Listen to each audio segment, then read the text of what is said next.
is getting old because our brand loyalists are remarkable. We have a really strong heritage. We have a powerful IP.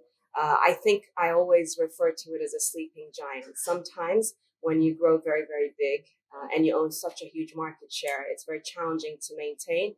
And also, as any business globally or regionally, you always have sort of a dip and then a peak. So my role here is to, reignite the fire, relook at it. It's very important for us to honor and protect the heritage and also service our loyal customers who've gone through the journey with us. But more importantly, I want to, speak to a new audience, a younger audience. I want to give it a new take. We're a global place. There's nothing regional anymore. We sit in a global sphere. Everything is available to everybody at any one point. So for me, tonight, we're going to be revealing actually our new voice, tone of voice, our new message, our vision for the next few years. And that speaks to actually a lot of it speaks to women. And so when you ask me about where we positioned, yes, I'm always about inclusive. Exclusive for me is a little bit complicated. So for me, I want to include, and as a female CEO, the first for the group, I know I have a huge responsibility. And therefore, I want to target women of all ages, as a matter of fact. Across all income groups? Sorry? Across all income groups as well? Across all income groups? Well, we are so diverse. We have a number of verticals in our business. So let me just clarify. We have franchise partners where we represent brands like Graf and Mikimoto, Roberto Coin, and Fabergé, which we're very proud of. We are partners to Tiffany, which is another thing we're very proud of. At the same time, within our, Damas is a house of brands. Within our brand portfolio, we are brand creators as well. We have iconic brands like Farfetch, of course, 168, etc. So within that, we do have different segmentations, and our role is actually to service a number of, a diverse group. And that means we are flexible because we're a giant. We do have these different arms, and we're able to be agile and service a broader audience. The one thing that is very important for us is the brand experience, regardless of a price positioning. So right now we've renovated 25 new stores.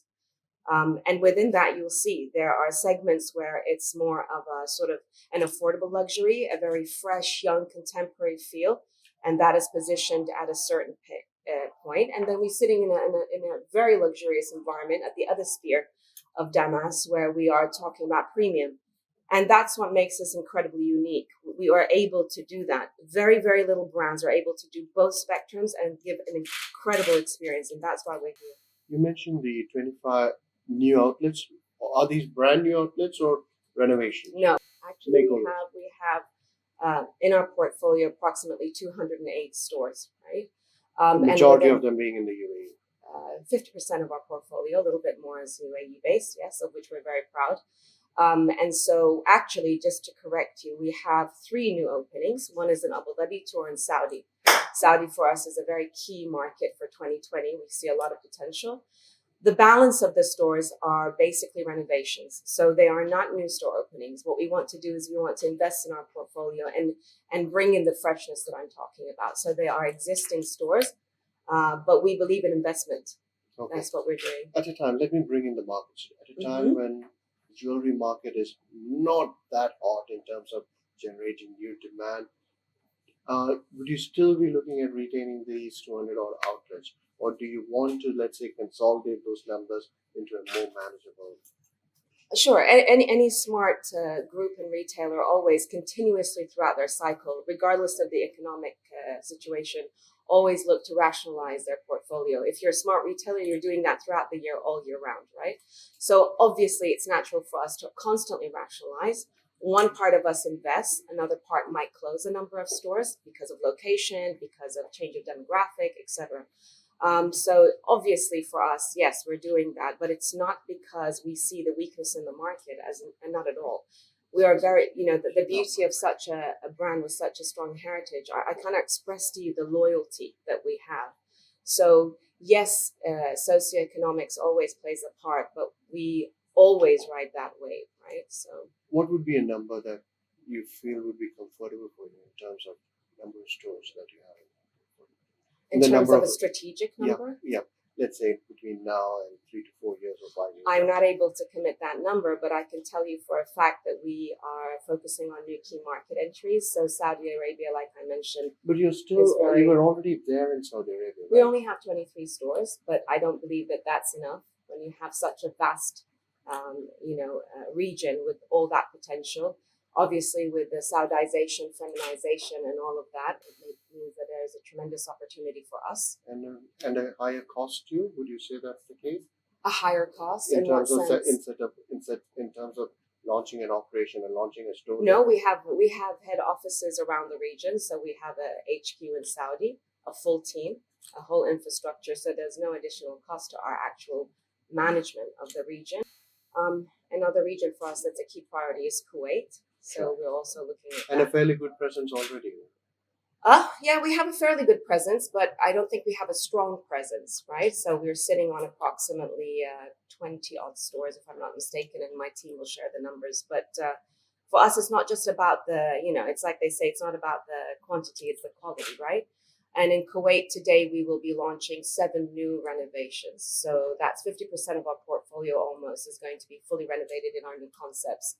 And that's a very powerful statement. So we haven't given attention enough, and I think this is showcasing our intent with the Kuwaiti region, and it's a very powerful demographic, and serves exactly our new philosophy and DNA. So, Any virgin markets that you want to enter, or markets where you were there in the past, but exited for various reasons, and which you want to re-enter now? definitely. India for us is a very strategic objective. And in recent years, you haven't had a sort of a direct presence there. There was No. a joint venture, if I'm right. Yes, which was sort of independently run, and now we're going to enter the market fierce with our new vision and have total On your own control or through a partnership? to DC. Watch this Okay. space, yeah. But India is for us a very key market, and so is Malaysia. Actually, the 2 key markets that we're focusing on, And as well as the region. Okay. And beyond that, there was talk in the past about possibilities in Western Europe, even the US at some point. Is that too far a geography for you right now? Not at all. Like I said when we started, today we sit in a global marketplace, right? So the nothing is beyond reach. But for me, my focus is to strengthen our foundation, reclaim our position as number one, and which is Reclaim your position as number one in terms of numbers, in terms of how would you define that number one? Number one in everything. We want to be owning market share. We want to be top of mind. We want to be the retailer of choice. We want to be number one in our customer service and selling. We want to be number one in our brand and categories and productivity.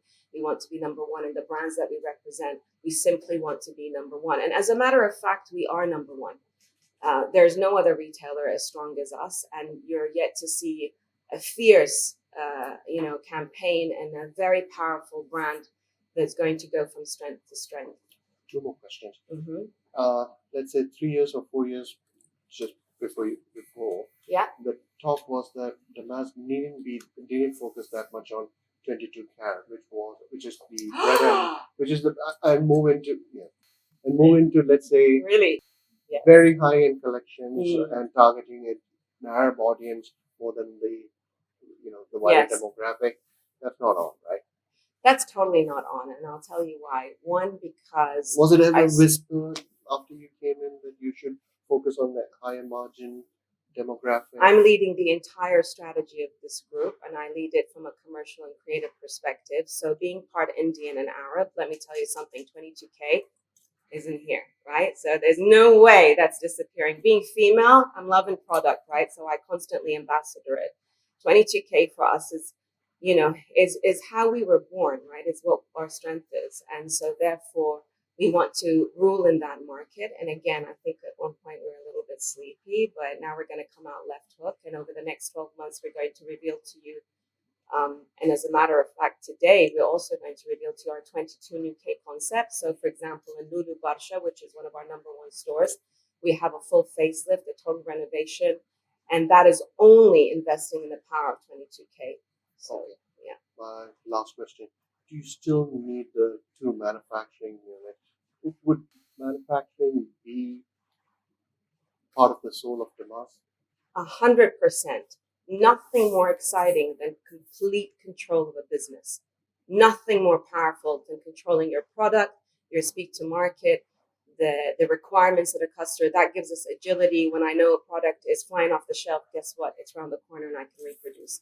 So for us, we're going to be launching actually around 10 new brands within this world, within the 22K space as well. And that is all done in-house. And I believe that that is a vertical that we haven't really tapped into. And over the next 18 months becomes a key focus and priority for the business. You had Bollywood actresses, Hollywood actresses representing the brand. Any new faces?